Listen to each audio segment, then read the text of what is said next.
नमस्कार बच्चों। टॉपिक है आपका मगध साम्राज्य का आनंदों तक उत्थान। ये जो टॉपिक है प्राचीन भारतीय इतिहास में से लिया गया है और ये आपके सेकंड यूनिट का टॉपिक है। मगध साम्राज्य से पढ़ने से पहले हम उसकी भौगोलिक स्थिति का पढ़ेंगे कि 6ठी शताब्दी ईस्वी पूर्व के प्रारंभ में मगध दक्षिण बिहार में पटना तथा गया के निकटवर्ती क्षेत्रों में स्थित था। इसके उत्तर तथा पश्चिम में क्रमश से सोन तथा गंगा नदियां थी। पूर्व में ये छोटा नागपुर के पठार तक फैला हुआ था। इसके पूर्व की ओर चंपा नदी थी जो इसे अलग करती थी। मगध की आरंभिक राजधानी गिरिवृष थी। ये राजधानी 5 पहाड़ियों से घिरी हुई थी। इसको आप नोट करेंगे कि इसकी आरंभिक राजधानी कौन सी थी और ये कितनी पहाड़ियों से घिरी हुई थी। ईसा पूर्व 5वीं शताब्दी के आसपास राजधानी पाटलिपुत्र स्थानांतरित कर दी गई। कालांतर में मगध का उत्तरोत्तर विकास हुआ। एक प्रकार से मगध का इतिहास संपूर्ण भारत का इतिहास बन गया। अब हम इसकी लेते हैं प्रस्तावना। प्रस्तावना के अंतर्गत हम पढ़ते हैं ब्राह्मण, जैन एवं बौद्ध साहित्य से इस तथ्य की पुष्टि होती है कि पूर्वी भारत में अधिकांश जनपदों में आर्य लोग शासन करते थे, किंतु इस क्षेत्र का पूरी तरह आर्यीकरण नहीं हो पाया था। अतएव आर्य जाति पर लागू होने वाले सामाजिक प्रतिबंधों से वे मुक्त थे। यहाँ के निवासी वर्ण व्यवस्था तथा ब्राह्मणी अनुष्ठान के अनुयायी नहीं थे। इसके विपरीत इस क्षेत्र में बौद्ध मत का काफी प्रभाव था। बुद्ध को ज्ञान यहीं प्राप्त हुआ था। इसको नोट कर लें, बुद्ध को ज्ञान यहीं प्राप्त हुआ था। ऋग्वेद में मगध के आर्यावर्त की सीमा से बाहर स्थित होने का उल्लेख मिलता है। पुराणों में अंग, मगध, बंग आदि की यात्रा से लौटने पर पुनः संस्कार करके शुद्ध होने का उल्लेख आया है। स्पष्ट है कि मगध आदि पूर्वी क्षेत्र में वैदिक धर्म एवं परंपराओं को यथावत स्वीकार नहीं किया गया था। महाभारत और पुराणों में मगध का प्राचीनतम राजवंश बृहदत्त बताया गया है, जिसमें बृहदत्त और जरासंध 2 प्रसिद्ध राजा हुए। इसको नोट करेंगे, बृहदत्त और जरासंध 2 प्रसिद्ध राजा हुए। 6ठी शताब्दी ईसा पूर्व तक बृहदत्त वंश का पतन हो चुका था। बौद्ध और जैन साहित्य के अनुसार बृहदत्त वंश के बाद आने वाला हर्यक वंश था और उसका जो संस्थापक था वो बिंबिसार था, जो बुद्ध का समकालीन था। यहीं से मगध साम्राज्य की उत्कर्ष की कहानी आरंभ होती है। आप उसको नोट करेंगे, हर्यक वंश, और हर्यक वंश का संस्थापक कौन था? बिंबिसार था। मगध के शासकों ने न केवल साम्राज्य का विस्तार किया अपितु भारत को एक सूत्र में बांधने में सर्वप्रथम सफल प्रयास किया। अब यहाँ पर एक प्रश्न आता है कि मगध के उत्कर्ष के कारण क्या थे। हमने इसकी प्रस्तावना पढ़ी। प्रस्तावना में हमने ये पढ़ा कि बृहदत्त जो मगध का प्राचीनतम राजवंश था, बृहदत्त, और उसका जो मुख्य जो शासक थे वो थे बृहदत्त और जरासंध। तो आप इसको थोड़ा सा प्रस्तावना में ध्यान रखेंगे कि बृहदत्त और जरासंध, इसको भी और जी से जैसे आप इसको याद कर लेंगे। मैंने एक सूत्र के माध्यम से आपको समझाना चाह रही हूँ। और उसके बाद हमने देखा कि हर्यक वंश यहाँ का महत्वपूर्ण शासक है और हर्यक वंश में प्रमुख राजा कौन है? बिंबिसार। इसको आप थोड़ा सा दिमाग में बिठा लेंगे कि हर्यक वंश और हर्यक वंश का जो संस्थापक है वो है बिंबिसार। अब यहाँ पर उत्कर्ष के क्या कारण थे? तो इसमें उत्कर्ष में यह आएगा कि महात्मा बुद्ध के समय प्रमुख रूप से 4 राजतंत्र थे। कितने थे? 4 थे। 4 में है मगध, कौशल, वत्स और अवंती। मगध, कौशल, वत्स और अवंती। चाहे तो आप इसको जैसे मैंने यहाँ पे इंग्लिश में सूत्र के माध्यम से समझाना चाहा आपको, वैसे आप इसको कर सकते हैं। मगध का M, कौशल का K, वत्स का V और अवंती का A। तो MKVA इसको आप कर सकते हैं। चारों में से केवल मगध ही उत्कर्ष हुआ। इसका कारण था कि इसके योग्य शासकों ने भौगोलिक स्थिति का लाभ उठाया। राय चौधरी ने लिखा है कि मगध राष्ट्र की एक मुख्य विशेषता यह थी कि वहाँ के लोगों के व्यवहार में एक प्रकार का लचीलापन था।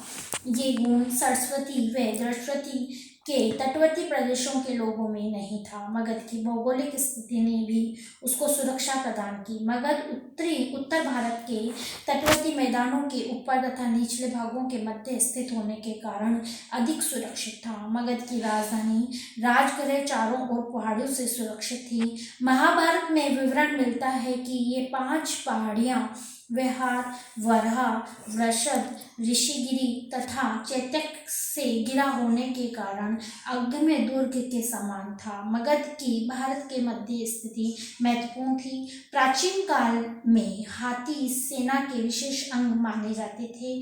अंग के मगध में सम्मिलित किए जाने से मगध को वहाँ के हाथी की बड़ी संख्या उपलब्ध में होने लगी। मतलब कहने का मतलब जो अंग जो महाजनपद था वहाँ पर हाथियों की संख्या अधिक थी। मगध के आसपास पाई जाने वाली लोहे खदानों से भली भांति के अस्त्र शस्त्र बनाए जाना संभव था। मगध स्थिति विपुल आर्थिक संसाधनों व संपन्नता ने भी मगध के उत्थान में सहायता पहुंचाई थी। मगध साम्राज्य के उत्कर्ष को अध्ययन की सुविधा की दृष्टि से 3 चरणों में विभक्त किया है और यहाँ पर मैंने इसमें ब्लैक बोर्ड पे लिखा भी है। जैसे प्रथम चरण में आप पढ़ेंगे हर्यक वंश के बारे में, द्वितीय जो चरण है वो है शिशुनाग वंश और तृतीय जो चरण है वो है नंद वंश। ठीक है, इसको यहाँ पर हमने 3 भागों में बांट दिया है। तो आप इसको H, S और N इनसे भी आप इसको पढ़ सकते हैं। अब पहला जो चरण है वो है हर्यक वंश का। हर्यक वंश, जैसा कि मैंने आपको पहले भी बताया इसकी प्रस्तावना में कि हर्यक वंश का जो संस्थापक था वो कौन था, बिंबिसार। तो यहाँ पर लिखेंगे कि हर्यक वंश और हर्यक वंश का जो चरण है वो है 545 ईसा पूर्व से 412 ईसा पूर्व। मगध पर शासन करने वाला प्राचीनतम ज्ञात राजवंश बृहदत्त वंश था। महाभारत व पुराणों से ज्ञात होता है कि प्राग ऐतिहासिक काल में शदिराज वसु के पुत्र बृहदत्त ने गिरिवंश को राजधानी बनाकर मगध में अपना स्वतंत्र राज्य स्थापित किया। दक्षिण बिहार के गया और पटना जनपदों के स्थान पर तत्कालीन मगध साम्राज्य था। बृहदत्त को ही मगध साम्राज्य का संस्थापक माना जाता है। उसके द्वारा स्थापित राजवंश को बृहदत्त वंश कहा गया। इस वंश का सबसे प्रतापी शासक जरासंध था जो बृहदत्त का पुत्र था। जरासंध अत्यंत पराक्रमी व साम्राज्यवादी प्रवृत्ति का शासक था। हरिवंश पुराण से ज्ञात होता है कि उसने काशी, कौशल, चंदी, मालवा, विदेह, अंग, बंग, कलिंग, पांड्य, सोनीर, मद्र, कश्मीर और गांधार राजाओं को भी परास्त कर दिया। इसी कारण पुराणों में जरासंध को महाबाहु और महाबली और देवेंद्र के समान तेज वाला कहा गया है। बच्चों इसको नोट कर लिया आप, जरासंध को कौन कौन सी उपाधियां दी गई है। हरिवंश पुराण से ज्ञात होता है कि जरासंध के बल से आतंकित होकर कृष्ण को मथुरा छोड़कर द्वारका में शरण लेनी पड़ी। ठीक है, हरिवंश पुराण में ये चीज दिखी हुई है। कुछ समय पश्चात कृष्ण की सहायता से पांड्य भीम ने जरासंध का वध कर दिया। राज चौधरी के अनुसार वास्तव में मगध का प्रारंभिक इतिहास हर्यक कुल के प्रसिद्ध राजा बिंबिसार से प्रारंभ होता है। हम यहाँ पर हर्यक वंश पढ़ रहे हैं तो हमें ये ज्ञात होना चाहिए कि हर्यक वंश का महत्वपूर्ण शासक कौन है, बिंबिसार। मगध को इसने दिग्विजय और उत्कर्ष के जिस मार्ग पर अग्रसर किया वह तभी समाप्त हुआ जब कलिंग विजय के उपरांत अशोक ने अपनी तलवार को म्यान में रखी। हर्यक वंश की स्थापना 545 ईसा पूर्व में बिंबिसार ने की।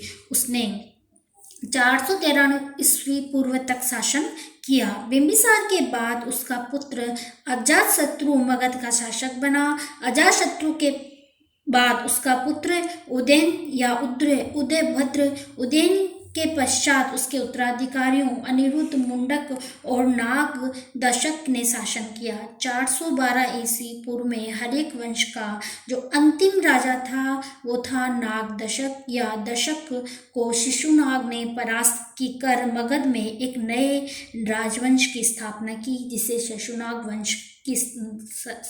वंश भी कहा गया है।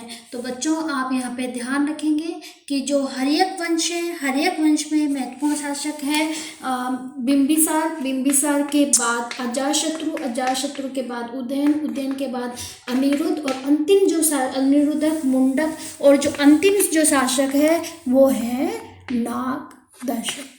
यहाँ पर जो अंतिम शासक है वो है नागदशक, और नागदशक को परास्त कर किसकी स्थापना हुई? शिशुनाग वंश की। तो आप सबसे पहले पढ़ेंगे कि बिंबिसार कौन था, बिंबिसार का जो शासन था वो किस प्रकार था, उसकी साम्राज्यवादी नीति कौन सी थी। तो पहले हम सबसे पहले यहाँ पर पढ़ेंगे कि बिंबिसार, तो बिंबिसार के बारे में पढ़ेंगे। मगध साम्राज्य की महत्ता का वास्तविक संस्थापक राजा बिंबिसार था। वह हर्यक वंश से संबंधित था। हर्यक वंश के लोग नाग वंश की उपशाखा के रूप में थे। D.R. भंडारकर का विचार है कि बिंबिसार प्रारंभ से लिच्छवियों का सेनापति था जो उस समय मगध में शासन करते थे। सुनीपात में वैशाली को मगधपुरम कहा गया है। कालांतर में वह मगध का स्वतंत्र शासक बन बैठा, परंतु बौद्ध ग्रंथों के अनुसार बिंबिसार जब 15 वर्ष का था तभी उसके पिता ने उसे मगध का राजा बनाया। बिंबिसार के पिता के नाम पर भी मतभेद है। उसके पिता का नाम विभिन्न ग्रंथों में अलग अलग दिया गया है। अब हम लेते हैं बिंबिसार का शासनकाल। बौद्ध ग्रंथ महावंश के अनुसार बिंबिसार ने 52 वर्षों तक शासन किया, किंतु पुराणों में उसका शासनकाल 28 वर्ष ही बतलाया गया है। 52 वर्ष ही इतिहास की दृष्टि से सही बैठता है। तत्पश्चात उसके पुत्र अजातशत्रु के शासन के 8वें वर्ष में महात्मा बुद्ध की मृत्यु 483 ईसा पूर्व हुई थी। 52 और 8 को जोड़ने पर 60 ईसा पूर्व के बिंबिसार का राज्यारोहण 543-44 ईसा पूर्व मत को स्थिर करता है। डॉक्टर हेमचंद राय चौधरी ने बिंबिसार का शासनकाल 544 ईसा पूर्व से 492 ईसा पूर्व का ही माना है। ये तो हुई उसके शासनकाल की बात। अब हम पढ़ते हैं कि उसके वंश के बारे में क्या है। तो बिंबिसार किस वंश से संबंधित था, इस विषय में भी विद्वानों में मतभेद है। कुछ शिशुनाग वंश का मानते हुए पुराणों का हवाला देते हैं, तो कुछ बौद्ध साहित्य के आधार पर हर्यक कुल का बतलाते हैं, किंतु हर्यक वंश को ही अधिक मान्यता प्राप्त है। इसको आप नोट करेंगे कि बिंबिसार का जो शासन वंश था वो हर्यक वंश था। शिशुनाग के पुत्र कालाशोक ने पाटलिपुत्र को अपनी राजधानी बनाया था, जबकि बिंबिसार के समय तक पाटलिपुत्र का कोई अस्तित्व नहीं था, क्योंकि इसकी स्थापना बिंबिसार के वंशज उदयन ने की थी। इसको नोट करेंगे, पाटलिपुत्र की स्थापना किसने की थी? उदयन ने। बौद्ध ग्रंथ महालंकारवत्यों से पता चलता है शिशुनाग के पश्चात राजगृह का पतन होने लगा था, किंतु ये नगर बिंबिसार व अजातशत्रु के काल में उन्नत अवस्था में था। पुराणों से ये ज्ञात भी होता है कि अवंती के प्रोदत्त वंश का विनाश शिशुनाग ने किया। इस वंश का मुख्य शासक प्रोदत्त व बिंबिसार समकालीन शासक थे।